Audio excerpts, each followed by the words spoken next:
Greetings, Internet, and anyone else, but I assume that you're on the Internet if you're watching this.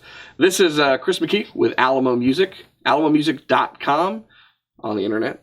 Also here in San Antonio, Texas, we are a brick-and-mortar store, so come and visit us if you're in town. Give us a call. I've said before on the videos that if you want to chat, if you want to rap about guitars, seriously, I am up for a conversation. Some of you guys have called me. It's a great time. I'm a guitar nerd. It's nice to make a living at it. So, and we're actually working, if you hear anything in the background. We're selling guitars every day, and this one could be yours. So we're bringing to you another guitar from the new Taylor 600 series.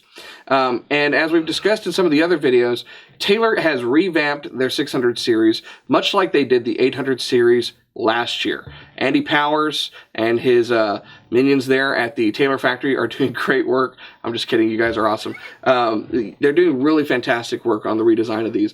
And this, probably more so than anything else, really turned my head. I got a chance to go out in October, play one of the prototypes, and hear Andy wax poetically about the wonderful attributes of maple and why they've made the changes that they have. So I want to go over those changes again in case you haven't seen the videos that we shot before, or if you're unfamiliar with them.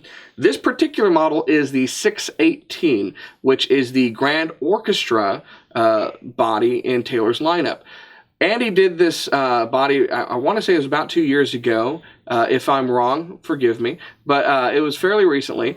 And it's a replacement of the jumbo body guitar that Taylor admittedly had kind of inherited from Guild and from Gibson. So since their birth, Taylor was making dreadnought guitars and jumbo guitars and grand concert-sized guitars. And then Bob developed the Grand Auditorium and the Grand Symphony. And the latest body size to come out of El Cajon, California, is the Grand Orchestra. Now, there's a great kind of cheat there, if you were paying attention, from smallest to largest. If you take Taylor's original shapes, it's the Grand Concert, the Grand Auditorium, the Grand Symphony, and the Grand Orchestra.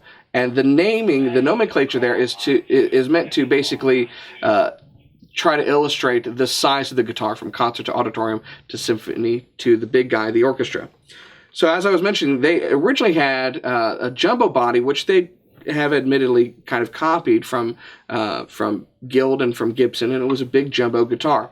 And jumbo guitars are great, but jumbo guitars really do one thing really well, and that is they respond with a big sound to a big, powerful strum. And the reason for that is because it's a big guitar with a really big soundboard. What Andy wanted to do is create a large guitar that was a bit more responsive, that you could dig into with a pick, but that would also respond well to a lighter touch, like fingerstyle. So if you go through the different body shapes that Taylor has, a Grand Concert, for instance, has a very small soundboard. It's very quick, it's very responsive, it's very loud with a light touch. Jumbos generally aren't like that. So this body shape is an answer to the question, can I have a dynamic, responsive, big-bodied jumbo-style guitar? And this is it. Let's talk about some of the changes that are specific to this being part of the 600 series. So the 618, like I said, it's a Grand Orchestra guitar. It's got a full 5 inches of depth, big soundboard. It is a loud guitar. It is a deep-sounding guitar, really big-bodied. It's a big guitar for a big man. I'm like 5'7", so just ignore that. This particular guitar comes equipped with the ES2 pickup system and the new aesthetic as well as build changes that come with the new 600 series. So it's a spruce top and it's maple back and sides. The spruce on all of these new 600 series is torrefied. That's a big new buzzword in the acoustic guitar industry.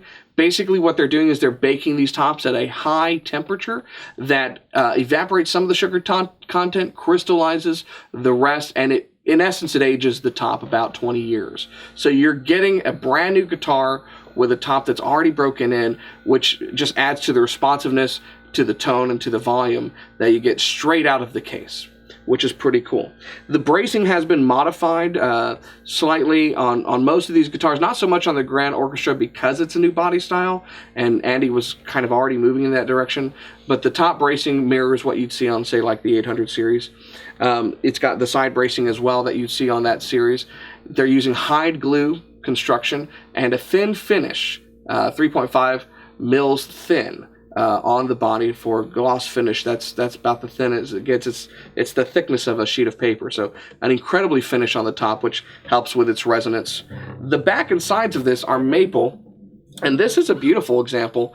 I hope you can see the people behind the camera and the reflection of this guitar. Squint and maybe magnify like they do on CSI, and magnify again so you can see that guy sitting right there.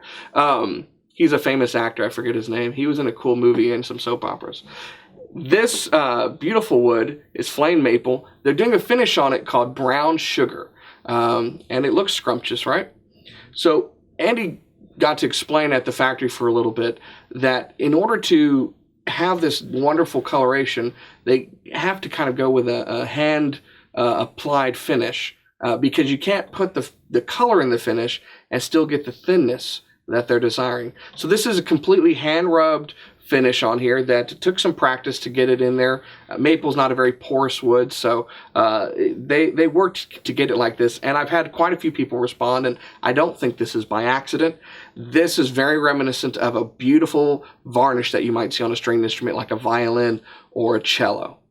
And that's really done purposefully because if you think about the stringed instrument world, you have violins and cellos and violas and string basses, mandolins, archtop guitars. They're all maple and spruce. And the reason is because maple will really deliver the tone of the builder. And that's what Andy and Taylor Guitars is after in this particular case. Since I have the guitar turned around, I also want you to take a look up here. This is a nice little addition that I particularly like. They're doing a striped ebony back strap on the back of the headstock with this ivoroid inlay to match the inlays that are on the front of the neck. But it's back here. It's really for you as the player. No one's ever going to see it. I think I heard Doyle Dykes once say about maple, like they put the strings on the wrong side because it's so pretty. It's very, very pretty, and the ebony on this is rather striking. So I really like this particular example. But all 600 series have this little trait on the back of it, and it's just a really cool upscale addition, I think. Turning back to the front of this guitar, we have a striped ebony pick guard. The 800 series have a similar wood pick guard. Those are rosewood to go with the rosewood guitar. So striped ebony on this one. We have ivoroid inlays up the neck. And then we also have a headstock inlay on this one to match with this inlay series and design. That is because this is a first edition guitar. So as Taylor's been doing when they remodel a guitar, when they redesign it and they come out with something new, they do some first editions of that, which have some special features. In this particular case, it's got the headstock inlay. It has a label inside indicating that it's a first edition. The case also has a plate on it indicating that it's first edition. And then one of the nicest little attributes is something that's not readily apparent, but the bracing inside is not Sitka spruce, as would be standard on this model. Instead, it's Adirondack spruce. And Adirondack spruce is really nice because it's extremely responsive, very, very springy, gives you a lot of volume, quick response. So that's the basic rundown of this guitar. It has a big, bold sound, but like I said, it is responsive to light touch. We're going to do a demonstration for you so you can kind of hear some of the dynamic range that this guitar has. If you have any questions, please feel free to give us a call.